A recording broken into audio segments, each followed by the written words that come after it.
schéma directeur énergie de la métropole, c'est donc un travail qu'on a commencé il y a à peu près 2 ans, qui a réuni beaucoup d'acteurs et de la concertation citoyenne. Et donc on a travaillé sur 2 aspects principaux. La première phase, c'était la question de la demande énergétique. Et la deuxième phase, quelle offre on mettait en face, c'est-à-dire quel mix énergétique, quelles énergies on mobilisait pour le territoire pour répondre à cette demande. Le point de départ qu'on a pris, c'est 2013 et l'objectif, c'est de diminuer les consommations énergétiques de tout le territoire de 22%.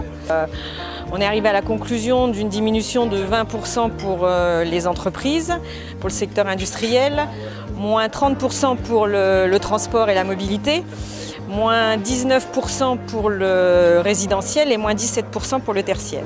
Et donc dans une deuxième partie, on a regardé quelle énergie on pouvait mobiliser pour répondre à cette demande, en respectant là aussi l'objectif du plan climat, qui était donc de couvrir nos consommations énergétiques avec 30% d'énergie renouvelable. Donc on a regardé quelles énergies renouvelables on pouvait mobiliser, sachant que l'enjeu numéro 1 pour le territoire, ça reste la chaleur, parce que c'est là qu'on a le plus de potentiel d'énergie renouvelable mobilisable, et parce que la chaleur en 2030 restera un poste de dépenses énergétiques très important.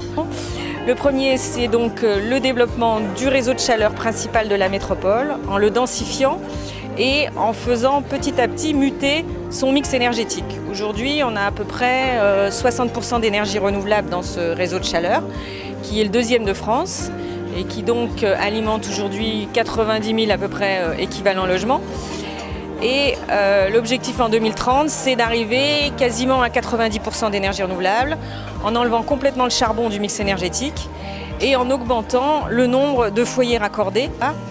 Et puis le deuxième, c'est de convertir également un certain nombre de foyers, et notamment qui sont aujourd'hui chauffés au propane ou au fioul, de les convertir vers des énergies plus renouvelables, le bois, le solaire thermique ou la géothermie. Nous avons contractualisé avec l'ADEME pour pouvoir instruire des aides et faire bénéficier les acteurs du territoire qui porteraient de tels projets.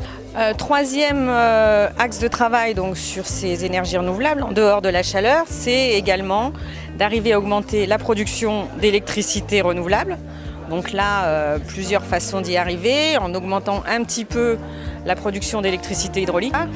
Le solaire photovoltaïque, avec notamment l'axe de l'autoconsommation qui s'ouvre à nous et qui va, on espère, permettre de multiplier par 6 d'ici 2030 la production d'électricité photovoltaïque sur le territoire.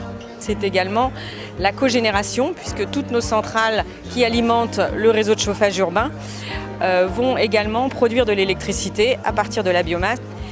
Et dernière chose, c'est la production de biométhane, donc de gaz vert, avec un objectif d'arriver à 30 gigawatts produits sur le territoire en 2030, avec à la fois la méthanisation des boues de notre station d'épuration, donc projet qui est aujourd'hui terminé, et un nouveau projet de méthanisation des boues, des ordures ménagères qui verra le jour avant 2030. Et donc avec tous ces projets, on n'arrive malheureusement pas finalement à l'objectif du plan Air Énergie Climat.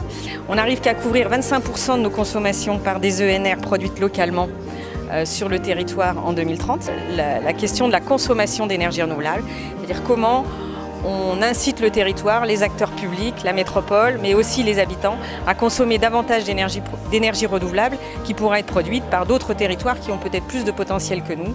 Et là, il y a des véritables collaborations qui doivent s'ouvrir avec les territoires voisins, les territoires rhône-alpins, qui sont moins consommateurs et plus producteurs d'ENR que la métropole.